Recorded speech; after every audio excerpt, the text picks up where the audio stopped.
Counselor Accents Podcast. Two school counselors who love their jobs. Oh, and they happen to have Southern accents too. Bless their hearts. I'm Laura Rankhorn. And I'm Kim Crumbly. Together we are Counselor Accents. And together we're having a snack because I've got my banana and peanut butter and you've got your mouth full with crackers. Zesta crackers. And let me just say, I am very disappointed because I intentionally bought a upper brown, I felt like cracker. Yeah. I did not go with the Great Value cracker. I did not go with the white box that says cracker. I went with generic. And it is like I am eating I feel like it's one of those little, who doesn't have the leavened bread or whatever? I feel like I'm in a Bible story and this is like that unleavened bread. I don't know. It's just, I don't know what I'm talking about other than the Zesta is not being very zesty. Okay. Well, if you're listening, Zesta crackers, whatever you brand, see, I do buy the off brand. I'm never disappointed because my expectations are low. Point taken.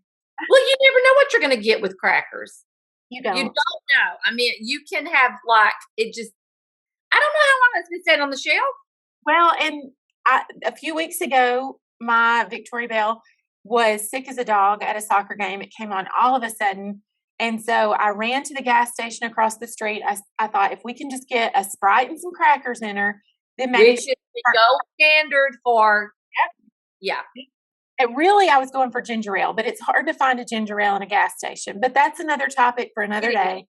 It is. So I grabbed some crackers off the shelf and blew the dust off of them and force-fed her these crackers with her saying, these are awful, these are awful.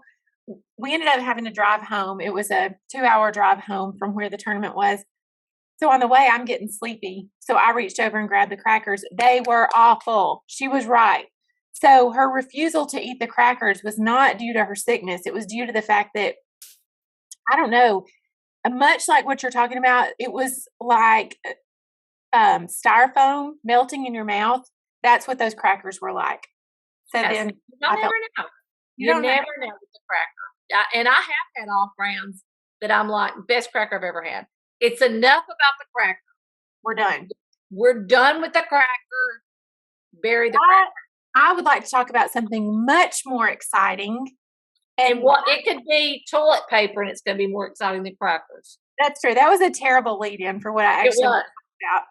But one of us in this podcast right now has been named the Alabama Elementary School Counselor of the Year. And I'm going to give our listeners a hint. It's not me.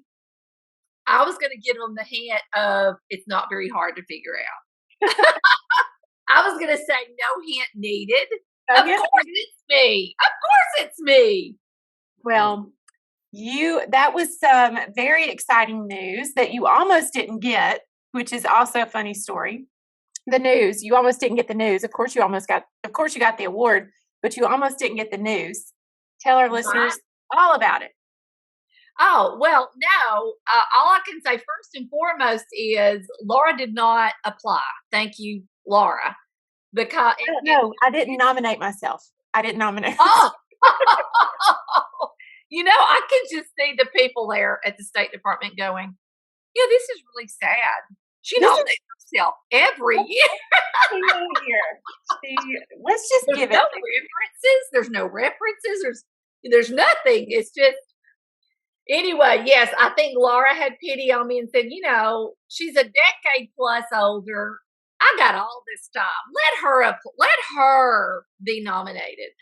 That is not true. Thank you, Laura, for not going up against me. You'd still lost, I felt like. But definitely. Please hear my heart. No. But no, yes, I got a call because I would not respond to my email. Which I want to say, hey, State of Alabama, welcome to my frustration level with Kim. Welcome. What is wrong with me? I don't know what is wrong with me. I miss so much news just by not being. I would like to analyze you right now I think you like the extra attention from not only do you get an email, but you also get a phone call. Everybody else may get an email. I made him call me, and Yeah. it was, yes, and that way I could scream into the phone when he, bless his heart. So yes, it was very exciting. It Very is. exciting. And thank you for, again, not applying, and thank you, State of Alabama, for finally recognizing that I was not going to give up. Well, you are the most deserving person. This is Mm. the only nice thing I will ever say about you. That makes me concerned when you start being We extra do not squeezy. compliment each other. But no, there is no one more deserving of this because you, have been doing it longer than anybody else in the state. So You started school counseling. you are the mother of school counseling in the state of Alabama. But it's like you've got all the things, and we work very closely together. Just some of the projects that you and I are working on. As I read what you send me, I'm like, she is the smartest person that I know, which has inspired me to broaden my circle. So, As it should. I was just sitting there going, that is the saddest thing she's ever said. Oh no, I would not be there were it for you. So I will say that were it not for you, and that is absolutely the truth. In fact, today we're going to talk about what subject matter, because I don't want to jump ahead. well, before we talk about our subject matter, I want to say also that you have so much support from your school system, and we call her our mom, our Yes. school counseling mom, but your supervisor provides so much. She is the best at recognizing those gifts in you and me. And like, I'm not even in that school system, and she still provides so much support to me too. But she recognizes you, and Yeah, and not everybody may have that, but a true leader brings out the best in others. They're not intimidated by others. They are not. They listen to others. They're willing to shine the light on others. And I've been very fortunate in having that as a principal, who has gone on to be the superintendent. He was my principal for the assistant superintendent. He was my principal, and now I have a new principal who I love. you only say that because he's listening. He listens. I love you, Caleb Elrod.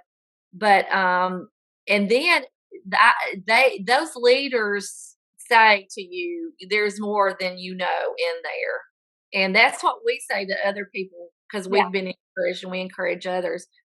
But without a supervisor, and let me say, she has been recognized by the state for just being, the best coordinator in the state. But I don't know that I've ever met a coordinator and yesterday I was telling her about some upcoming speaking events, and she was taking care of me and you. And she said, listen at me. I act like I'm still Laura's, she's still in our system. But to her, you are. So she does still take, because she just loves this profession for everybody.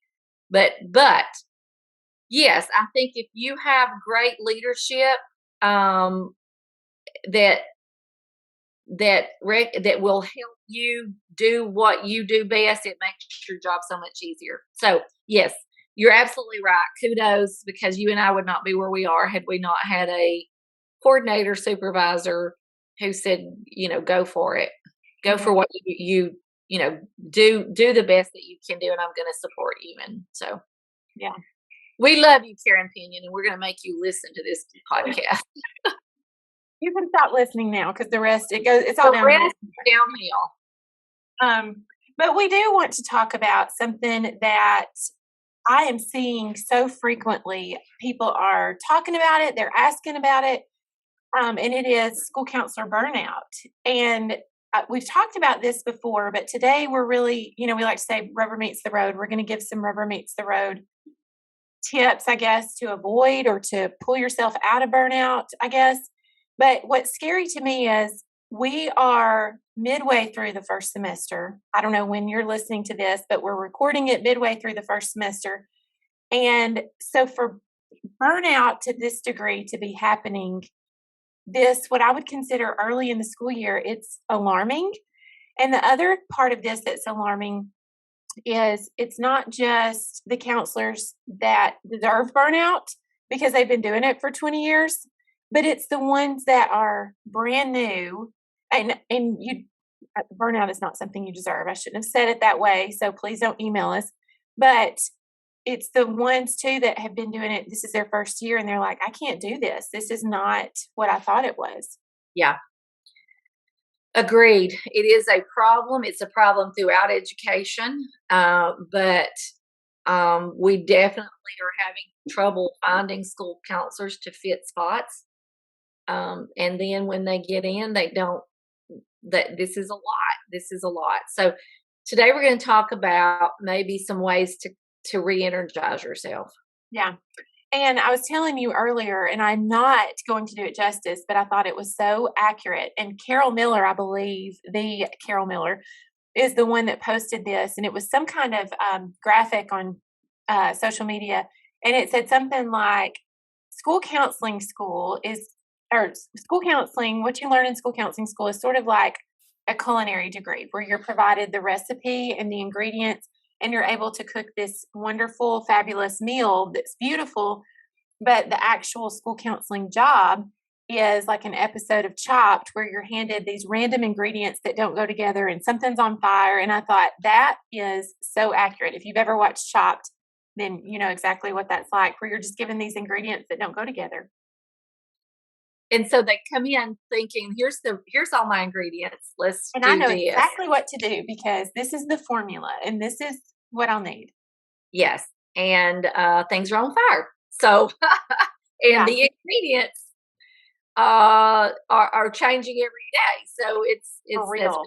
Yeah. So I think that even if you were in school for 20 years, like in preparation for this job, I don't think that they could cover all of the things that we're seeing now. yeah.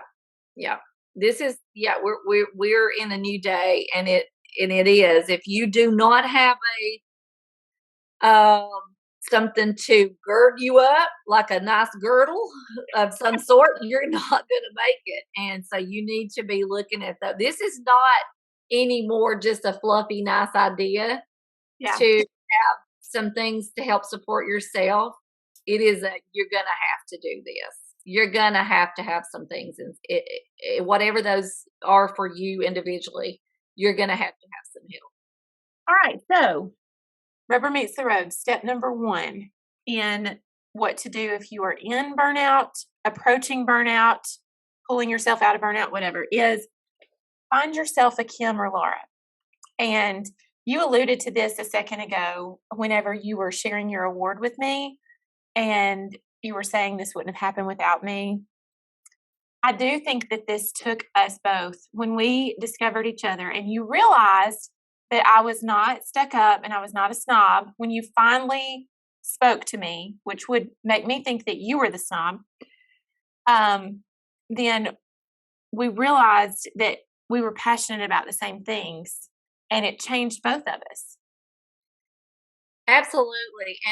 And the thing is that it changed us in a better way. I want to caution everyone right now. It is and I have fallen into this. It's a very easy time that we're in right now to fall into finding that buddy who is your gripe session buddy. And that's the person, but you know what? I tell you, that does not, I mean, yes, I do vent to Laura and she does hear me gripe, but that is not the main the main thing that keeps us going is the energy and the positivity that we give one another. And you do need somebody that you can vent to, and we allow each other to do that. But at the same time, it's saying, okay, let's go. What are we doing next week, and how are we going to do it, and how are we going to make it better? And so that was the game changer for me. Literally, I hate to be nice to you because it makes me, I know it makes you think something's wrong with you. Like, do I need but a doctor? What's going on? all of a sudden, when I was at a point where I don't know if I want to keep doing this or not anymore, I don't know if I'm making any difference. I don't know if anybody sees what I'm doing. I'm killing myself here. But when I partnered and we made a decision to just kind of partner with one another in what we're doing and encourage one another, and that was the game changer. And then it became fun. Everything that we did, we ran it by one another and said, okay, how are we going to make that better? How are we going to infuse some fun? How are we going to infuse music? How are we going to infuse movement, magic, make this magical? How are we going to then showcase what we're doing? That was a big thing too, because we were expecting other people to know what we were doing, but we realized we're not sharing that. And so that's what we started doing, but we had each other to kind of, because nobody really understands the role of a school counselor. And if you're by yourself as a school counselor, nobody knows that but you. So I think you're right. And you find someone that doesn't bring you down, but that encourages you and makes it, that you can laugh with and that you can be creative with and you can collaborate with. And that's not an easy thing. I'm not saying that it's easy to find that, but I think that certainly helps if you're not alone. I totally agree. I'm just thinking back to where I was and where you were when we found each other. And like you said, it very easily could have become just a gripe session. But we did what we encourage our kids to do. We looked at the things you encouraged me to look at, the things that I can control and the things that were outside of my control, and then just control the things that I could. So, whatever that meant, whatever that looked like for my school counseling program, shut my door and do what I know I'm doing well, I believe was the advice that you told me. And so that's what took it to the next level. We looked at each other, our school counseling program, and recognized some of the similarities between our two schools. So that allowed us to kind of share lessons back and forth. And then we talked about it like it might have gone well for me and not you, or vice versa. You would say, well, here's what I did to make it better. And here's what I did for classroom management or whatever. And so if we did have the same needs at our school and were able to do the same lessons, we just kind of inspired each other. And like you said, to take it up a level. Around that same time, I read the book Wild Card, and it's sort of saying the same thing. Just shut your door, take your lessons to the next level. And so it was a second way of inspiring that change. Yeah, and there was, I think back to, things that we would play around with data, like you would be having a problem and I would be having a problem, and we would say, you know what, let's look at the data on this. It's just wonderful to have, and to have somebody that, and again, we don't get our feelings hurt very easily. And I would encourage that. If you are a leader as a school counselor, so have somebody look that you can, don't get your feelings hurt if they say, why are you doing it that way? Here's another way to do that. And one of the things that we say, and I don't even know, I say it because you've always said it, I think I picked it up from you, is this is what I think, but you can change my mind.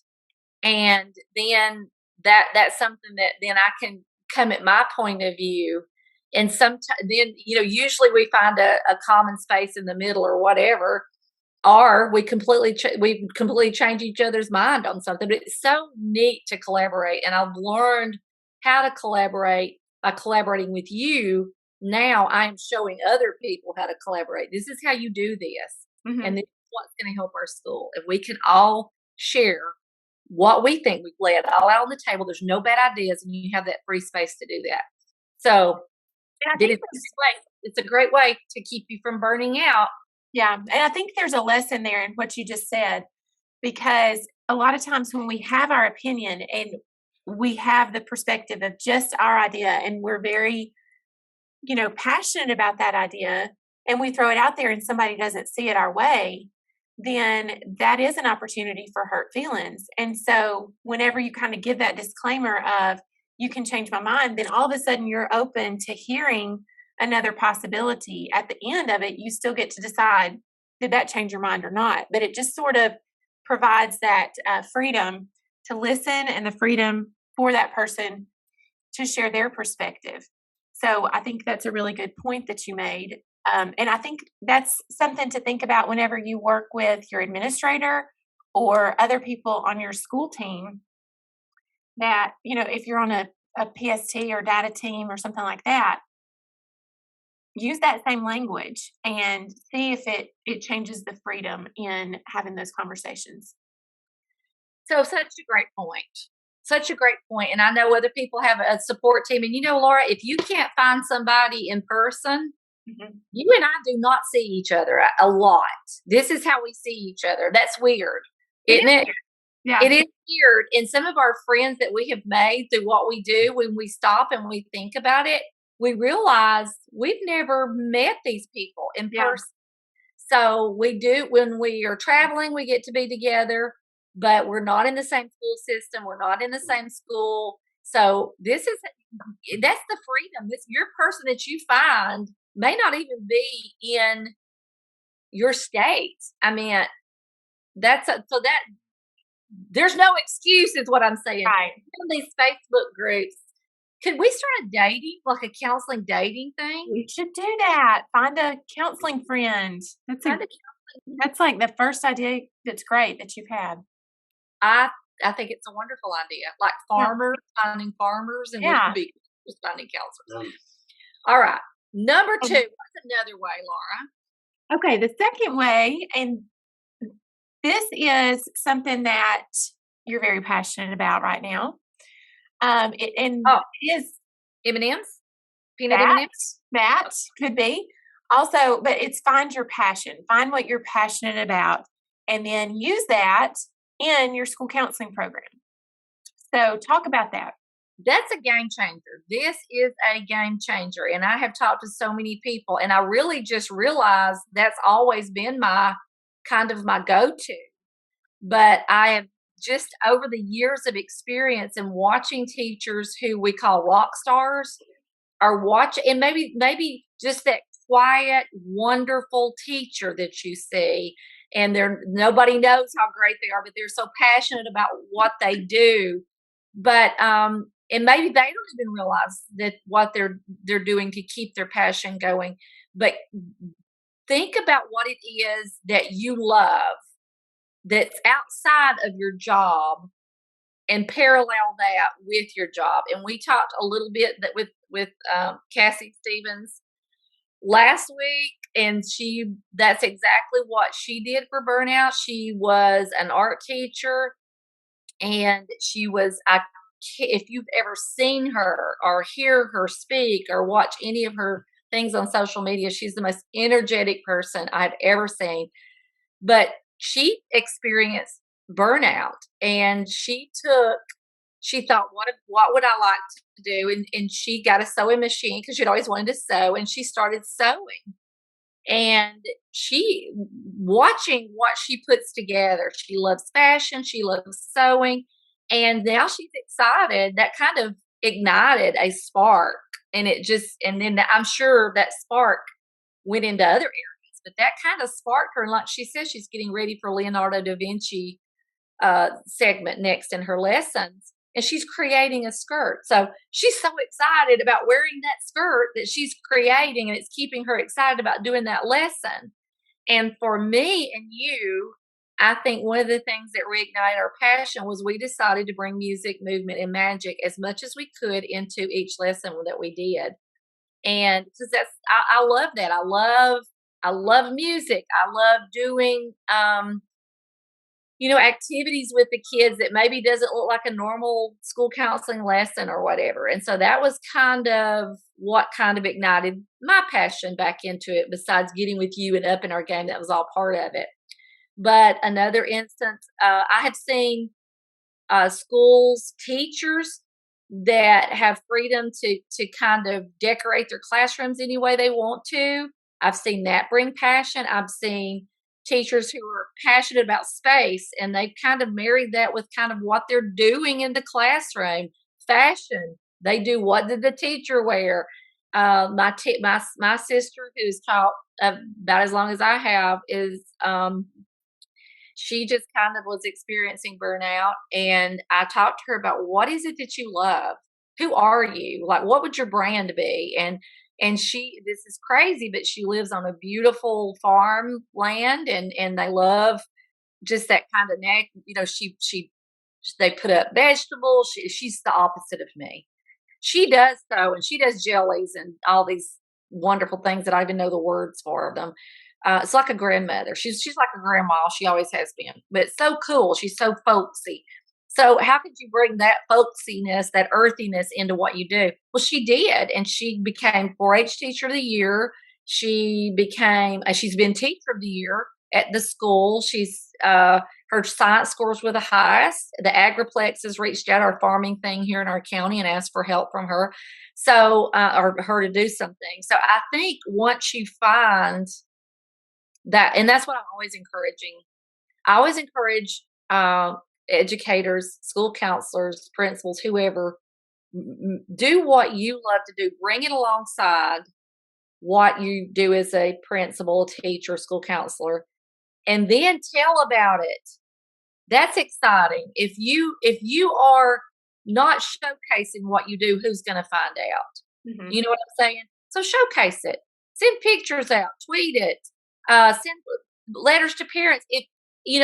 Showcase it. But whatever that you are passionate about, I think we automatically bring who we are into the classroom. But maybe just it's okay. Do that more. Do that more. If you are an outdoorsy kinds of person, then look at doing an outdoor classroom. Get a grant for that. Whatever. Just reignite your passion by bringing what you love alongside your job. And you may say, well, that is my passion. It doesn't need to be your only thing. What colors do you like? What shows do you like? Think about who you are and marry those somehow. Well, those were my 2 questions, and I think that you just answered them. The first one was, what if you don't know what you're passionate about? I feel like I've been on this lifelong quest to find a hobby. I'm still searching. I don't have a hobby. I have gone through bouts of playing tennis. That's not it. That is hilarious. I will like the idea of something. Yeah. I like the idea of being a tea drinker. Like, okay. I love this idea of having a tea set. Let's sit down and counsel, and I'm going to pour you a tea, and I'm going to pour me. That's just I think that, like, you want to be a tea. I like the look of the idea of those things. Yeah. But maybe you need someone else to say, who am I? Because I can look at you and tell you, I know a lot about what you are like, and maybe you don't see that in yourself, that you could bring into a classroom. But that takes some time and some self-reflection. And that takes looking through magazines, or just like you would have a child develop a dream board, you gravitate. What is it that causes you to get excited? Like what TV show, what genre of book, what music is what excites you? The thing about, I think, that what we're going through right now is there is a level of depression that most people have experienced or are experiencing. And when you have a level of depression, you have a level of, I don't care about anything. That's and so if true. you are there, we have had speakers on here who have said this is the number one thing that they would say to do if you're a school counselor is get a counselor. Mm-hmm.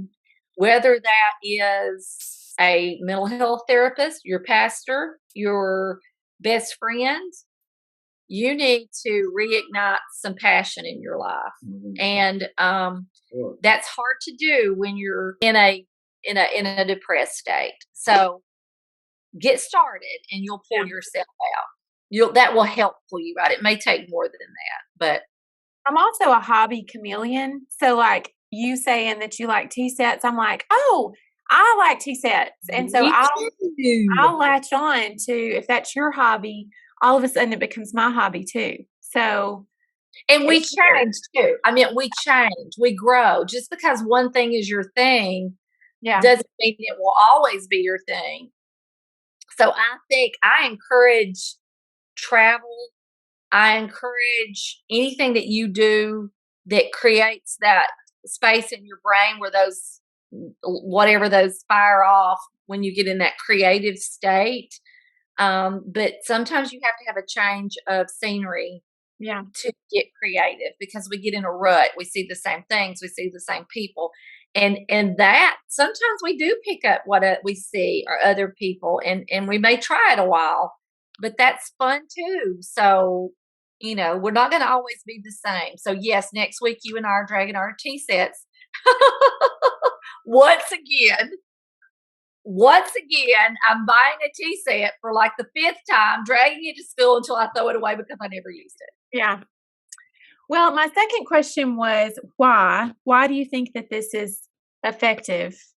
But I think you've answered that a couple of times. But it's just so interesting to me, the thought of combining what you love outside of school to fix your problem inside the school. Like how is that going to help? But I mean, I think if you're excited about something outside of the school and you bring it in, it's only natural that it would inspire you. Absolutely. And make sure that's a healthy passion. I mean, don't be bringing a pack of ding dongs every day into school and just downing them because Oh, okay. Well, that's my first there problem. went that idea. There went that idea. It's just amazing how those small touches, those small things that make us who we are, and they can come out, and our program will help inspire us. Okay. Step number 3 is keep learning. Again, that's something that you and I did. We did that this year through a program in our state called the Program of Distinction, which is, we call it the Ramp to the Ramp. It is our state's version of the Ramp program. And so many states have this. So look into it in your state. And it's if you're working in a comprehensive school counseling program, then a lot of these things are already things that you're doing anyway. So you might as well get credit for it. You might as well get recognized and sharpen those skills. See how you can do these things better, because you and I applied for this and really saw some of the things that we could be doing better as school counselors. It sharpened us and it inspired us to do more in our schools.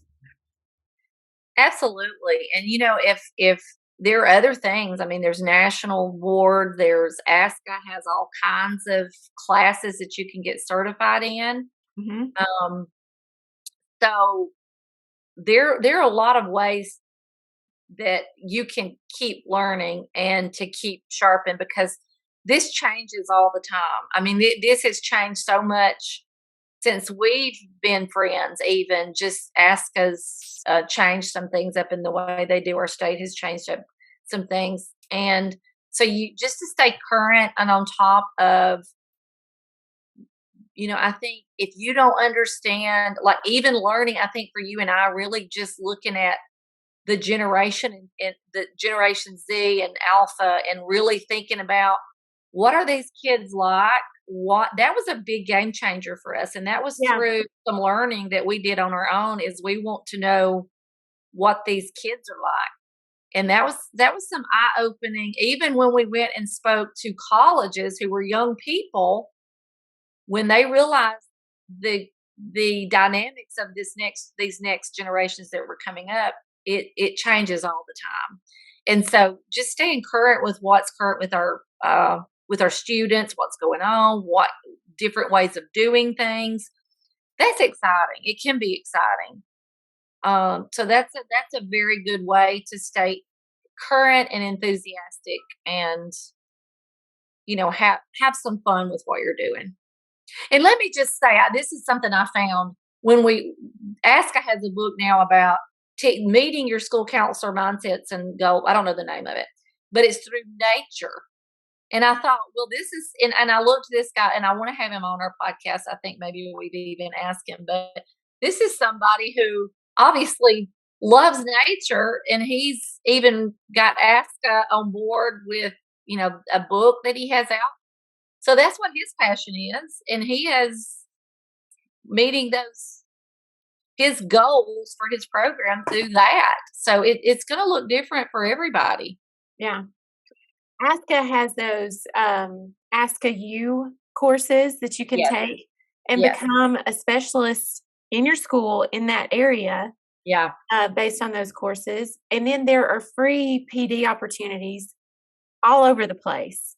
So just look into that and sharpen your skill, sharpen your brain on some of this stuff. And I think it's going to inspire you the more that you learn. Like you were saying, these kids are different than the ones that were there when we first came into this job.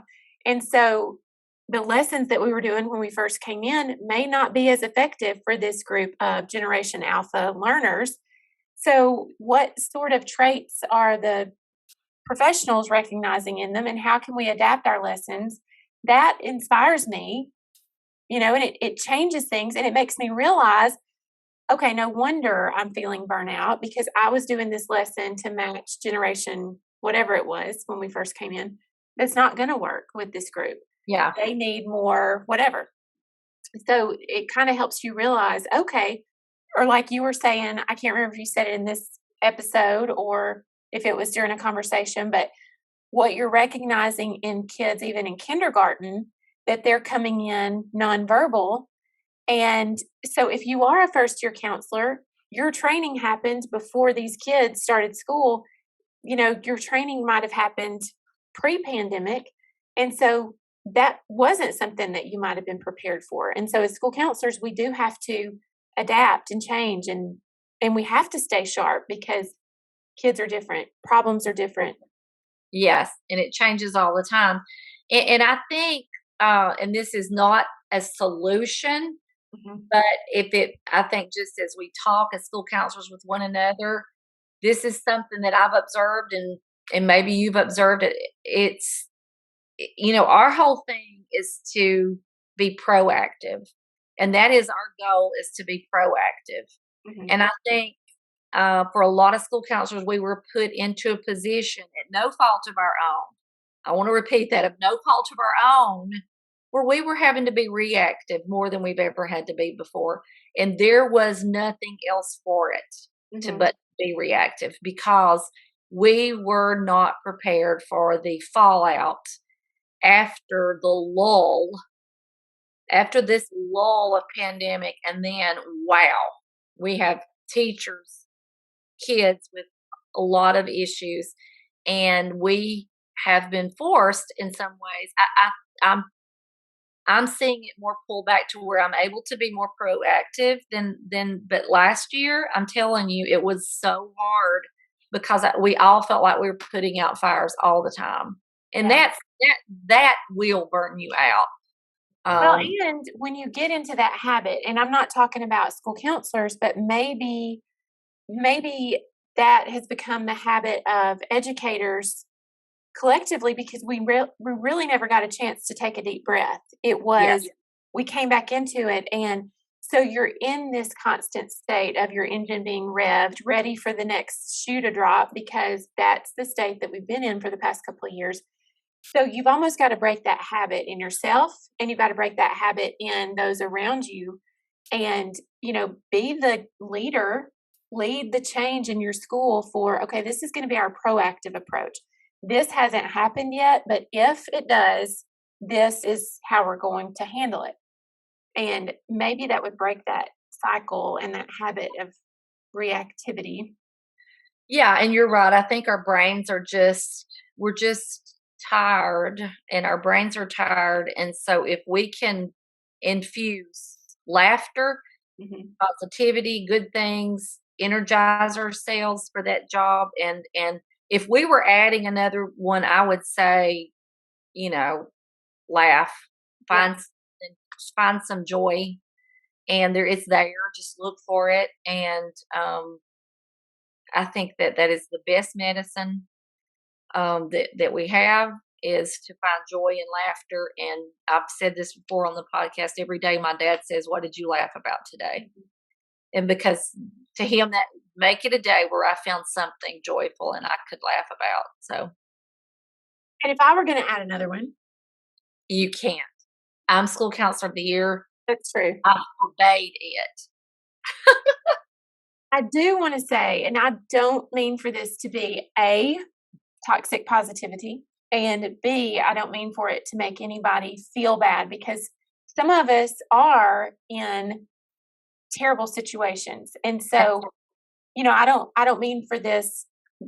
Let me say this. This is a wake-up call to me sometimes. So that's why I'm sharing it. So I don't want anybody to feel bad. But a mentor in my life said, what you focus on, you fuel. And I have reminded myself of that so many times. When I am focused on the negative, then I see more negative. And so, oh gosh, that is so true. yeah.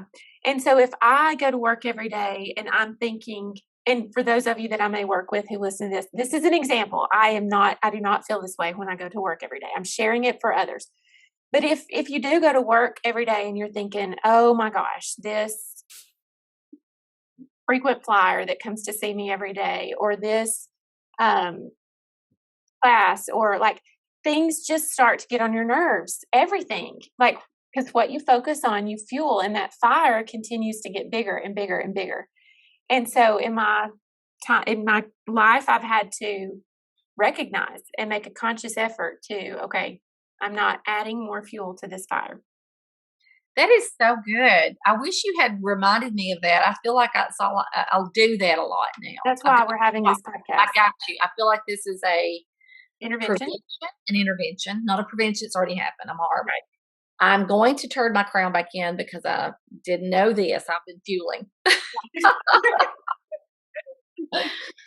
Oh, okay. Well, I hope this helps someone with burnout. And I feel like it goes right along with the announcement of Counselor of the Year, because I know the superintendent said, why in the world after all these years? No, he didn't say it like that, but after 18 years, still finding something new and fun. And I can, if I could pick you up, Laura, I would just pick you out of my pocket and say, this is why, right here. Oh, that brings a tear to my eye. Well, I intended it to. So I hope these things help, because we want the best in school counseling, the best of the best. We've got to encourage each other and lift it. And we're going to get, we're just getting stronger. We're getting back on track, and don't give up. Yeah. Well, because you said that your dad said, what did you laugh about today? I would like to share a story that was one of my laughter moments from one day last week. So I'd like to share a story at your expense, if I may. Always at my expense. So last week, during one of our conversations, you called me and you were like, hey, I'm going to FaceTime you. So you pull up the FaceTime, and here I am looking at you driving in your car, and you're like, look what I've got. And you shift the phone, and I see this big, massive dog sitting in your back seat. You don't own a dog. I don't own a dog. I'm like, what in the world? And you were like, I've got Roxy. Hey, Roxy. And the dog is doing nothing. And so then it hits me that you have the legendary therapy dog from your school system. Well, he's not in your school system, but he's in your county and very active in your school system. That's right. It hit me that you have the legendary Brooksy, not Roxy. I had Brooksy, but you know how I am with names. I do know how you are. I will name somebody, and you are that name. I do not care. You're that name. And I had named Brooksy Roxy, and all day I was, here, Roxy, and nothing. And I thought, I've broken this amazing dog. I've already broken it. So it was such a relief to find out that it wasn't the dog. It was me calling the dog Roxy instead of Brooksy. And there are books about Brooksy. How could I forget Brooksy? But in my defense, do I not do this to everybody? Everybody. And it took me a while to figure this out, but we would be talking about the same person, and you'd be like, hey, my friend Megan has this amazing thing going on. And I'd be like, well, that's odd, because I know of a person named Melanie that has that. And it sounds so similar. And I would be so confused. And then it hit me. We're talking about the same person. One of us has the name wrong. And I'm going to give our listeners a hint. It's not me. But it's like it goes in your computer one way and it won't come back out. Like, that's the way it is. It is. I am, and I can't get past it. It'll just have to, what is it? I don't know. It's like a disability. Be calling kids, and I'm directionally impaired too, so I think it has something to do with the way my brain works. Yeah, But it's embarrassing because we'll be out somewhere and I'm like holding my breath thinking you're about to call somebody the wrong name. And I always have to question you. I the other day I was at the central office and I was like, John, I love you. And somebody else came out of our office and he goes, his name's not John. Oh my And gosh. I'm like, I'm going to take, I still love him, whatever his name is. We're glad that you listened today. We hope that you are not currently in a state of burnout, but if you are, I hope that one of those tips may have helped you, or maybe you can be proactive and put some of these systems in place to prevent a burnout. You can follow us on Facebook. You can like us. You can find us on Instagram and follow us. You can watch these on YouTube. You can watch them on Spotify. And we have some really exciting episodes coming up. So make sure that you subscribe so that you are able to listen as soon as they come out. And we hope you have a good week.